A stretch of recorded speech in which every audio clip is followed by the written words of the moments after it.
অতএব তোমরা উভয়ে তোমাদের রবের কোন কোন নিয়ামত অস্বীকার করবে? وَلِمَنْ خَافَ مَقَامَ رَبِّهِ جَنَّتَانِ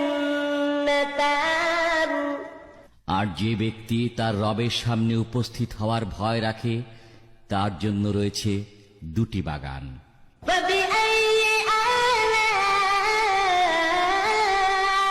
رَبِّكُمَا تُكَذِّبَانِ অতএব তোমরা উভয়ে তোমাদের রবের কোন কোন নিয়ামত অস্বীকার করবে?